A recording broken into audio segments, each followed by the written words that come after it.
Hakikat cinta kepada Rasulullah, Qadi Iyad, Mukadimah penterjemah, atas nama yang kasih, daku menulis. Selawat dan salam, buat kekasih. Segala puji bagi Allah semestinya, atas izinnya dan ketetapannya, kita dikurniakan hikmat kepada Turat Qadi Iyad, wafat 544 Hijriah. Satu fasal fi mana al-mahabbah li al-Nabi sallallahu alaihi wasallam wa hakikatiha daripada magnum opusnya Al-Shifa bi Tarif Huquq al-Mustafa sallallahu alaihi wasallam, yang kita petik dan terjemahkan dalam bahasa Melayu. Hakikat cinta kepada Rasulullah sallallahu alaihi wasallam. Alhamdulillah, mengambil barakah daripada tulisan ini, kita terjemahkan fasal ini secara penuhnya dengan tujuan mengingatkan semula tentang hakikat dan makna sebenar mencintai Rasulullah sallallahu alaihi wasallam. Mencintai baginda bukanlah dengan bermuka-muka dengan pakaian atau imej zahir, tetapi yang lebih utama ialah seperti yang dibahaskan Qadi Iyad dalam karyanya ini, memetik tafsiran Sufyan, salah seorang salafus soleh, akan cinta kepada Allah dan Rasulnya. Cinta kepada Rasulnya itu ialah dengan mengikuti Rasul sallallahu alaihi wasallam. Kita kesal mengapa begitu ramai daripada muslimin di Malaysia begitu mudah terpesona dengan imej zahir dan mengabaikan sama sekali intipati sunnah baginda. Baginda melawan pembodohan, khianat dan kezaliman. Akan tetapi kenapa pula yang berimej, alim dan sunnah ini selalu melakukan pembodohan, khianat dan kezaliman? Sunnah baginda dikumpulkan para ulama dalam kitab-kitab hadis dan fiqh yang muktabar. Namun sebahagian pendakwa-pendakwa cinta Nabi ini membuang waktu menyesatkan umat dengan membacakan buku-buku khurafat, azimat dan astrologi. Hal ini merunsingkan, khususnya bagi para ulama amilin di Malaysia ini, yang bekerja mengislahkan umat dari bawah ke atas. Imam Al-Qaradawi berpesan di dalam wasiatnya yang terakhir buat para ulama dan pendakwah, hendaklah mereka menjadikan sandaran mereka di dalam setiap isu, kembali kepada kitabullah dan sunnah Rasulnya yang sahih. Mereka juga perlu mengambil hidayat daripada petunjuk salafus soleh umat ini dalam memahami roh, intipati, Islam. Begitu juga mereka mengikuti manhaj mereka, salafus soleh, bekerja dalam membebaskan Islam daripada segala syubhat dan bid'ah yang mencemarkannya sepanjang waktu ini kerana penyelewengan kaum yang hulu, melampau, dakwaan orang batil, dan tafsiran orang jahil akan Islam. Wajar kita muhasabahkan ini dalam semangat kita meraihkan Maulid Nabawi, mengingati semula perjuangan Rasulullah dan membetulkan perjalanan umat ke arah itu. Sebelum ini juga telah kita terjemahkan karya Imam Al-Suyuti berkenaan Maulid Nabawi, Sejarah dan Hukumnya, cetakan 2022, Abim Press. Karya yang penting untuk dirujuk dan dijadikan bacaan utama menjelaskan bagaimana tata krama kita selaku muslimin hakiki meraihkan Maulid Nabawi ini. Terima kasih kita ucapkan buat pihak Abim Press atas kesudian menerbitkan dan menyebarkannya secara gratis non-online. Tiada hak cipta yang kita tuntut di balik terbitan ini, ia bebas diulang cetak dan disebarkan oleh sesiapa saja, dan digunakan dalam kajian-kajian. Sesungguhnya tiada apa yang kita miliki melainkan kesalahan dan kesilapan. Sementara seluruh kebaikan itu hanyalah milik Allah. Sekiranya terdapat sebarang kekurangan dan kesilapan dalam terjemahan ini, mohon segera dimaklumkan agar segera diperbetulkan, kerana tiada kitab yang sempurna melainkan Al-Quran. Allah Maha Mengetahui. Syafiq atau Hidi, Muhammad Syafiq Ismail, 7 Rabiul Anwar 1444 Hijriah bersamaan 3 Oktober 2022 Masihi. Maktabah atau Hidi, Negeri Sabah Al-Mahmiyah Bilah, teks terjemahan, fasal, tentang makna dan hakikat Al-Mahabbah, cinta, kepada Nabi sallallahu alaihi wasallam. Para ulama berbeza pendapat tentang tafsiran cinta kepada Allah dan cinta kepada Nabi sallallahu alaihi wasallam. Pemerian mereka berkenaan tafsiran ini banyak adanya pada setiap riwayat yang pelbagai. Pada hakikatnya, perbezaan tafsiran ini bukanlah merujuk kepada perbezaan inti pendapat, akan tetapi ia merujuk kepada perbezaan situasi, yakni cara mencintai baginda yang mempengaruhi pemerian. Sufyan berkata, cinta kepada Rasulnya itu ialah dengan mengikuti Rasul sallallahu alaihi wasallam. Seakan-akan beliau mengambil isyarat dari firman-Nya Ta'ala, katakanlah, wahai Muhammad, jika benar kamu mengasihi Allah maka ikutilah daku, nescaya Allah mengasihi kamu serta mengampunkan dosa-dosa kamu. Dan, ingatlah, Allah Maha Pengampun, lagi Maha Mengasihani.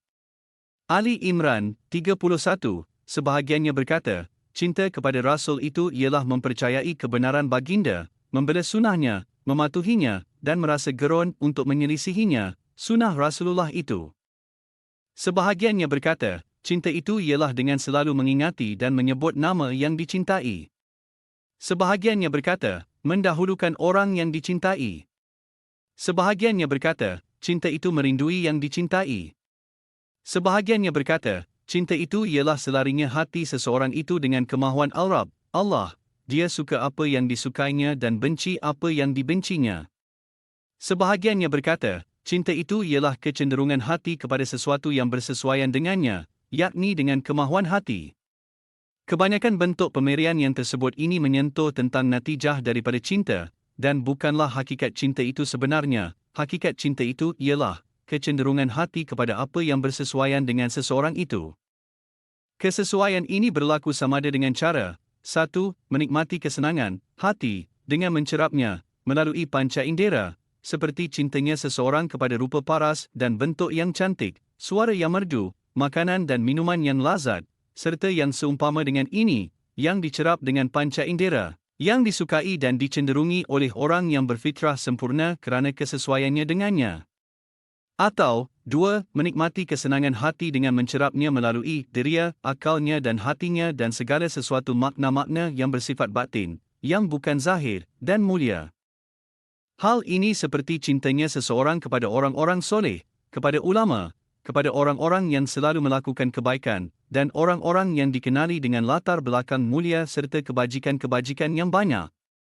Sesungguhnya fitrah manusia itu cenderung untuk benar-benar mencintai orang-orang sebegini, hingga ke tahap menimbulkan ketaksuban dan fanatisme dari sebahagian umat ini kepada sebahagiannya yang lain, yang soleh dan baik, yang mengakibatkan mereka diusir dari tanah air mereka, perbuatan-perbuatan haram dilanggar, dan nyawa dikorbankan, kerana ketaksuban kepada orang-orang yang dinilai mulia ini, atau, 3. Cintanya kepada seseorang disebabkan oleh wujudnya kesesuaiannya dengannya, seseorang itu, kerana ihsan dan kurnia yang diberikan kepadanya.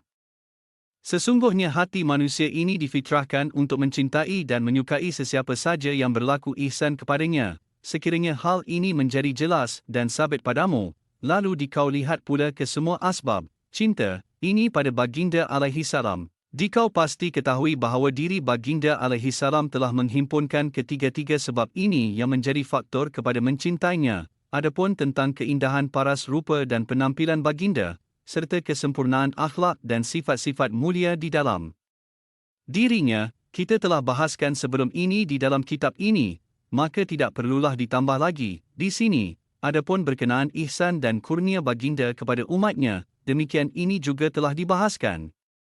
Tentang bagaimana Allah Ta'ala menyifatkan baginda bersifat lemah lembut kepada mereka, rahmat kepada mereka, memberikan hidayat petunjuk kepada mereka, berasa kasihan kepada mereka, serta bagaimana umat akan meminta bantuan baginda untuk selamat daripada api neraka.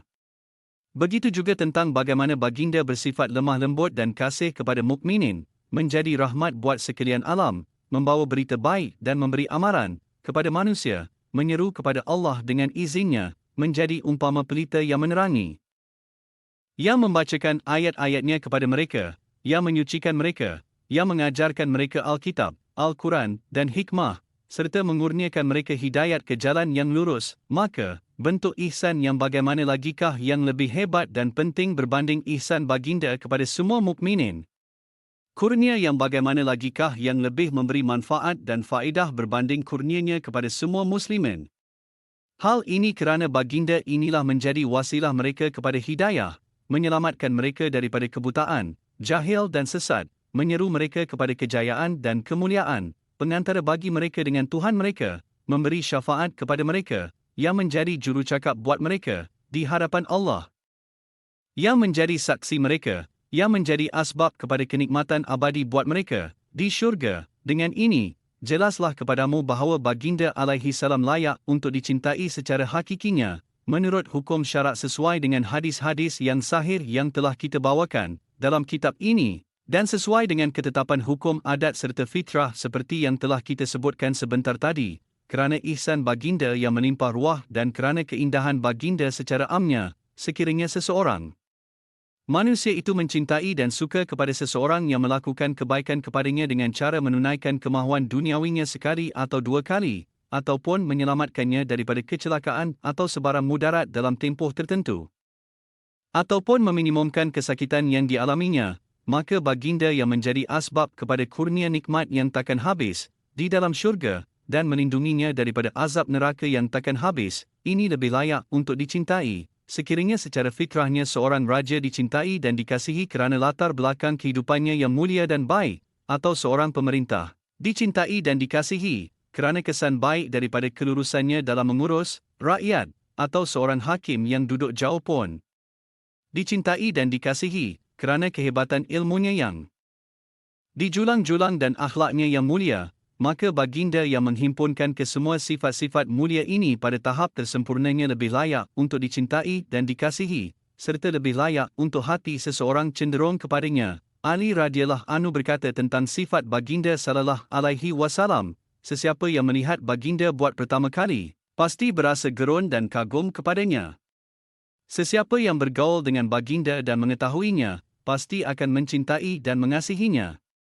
Telah disebutkan, yakni diriwayatkan, kepada kita daripada sebahagian sahabat, bahawa mereka tidak mengalihkan pandangannya daripada baginda kerana mencintai baginda. Tamatlah terjemahan karya Qadi Iyad ini. Alhamdulillah, segala puji hanya bagi Allah.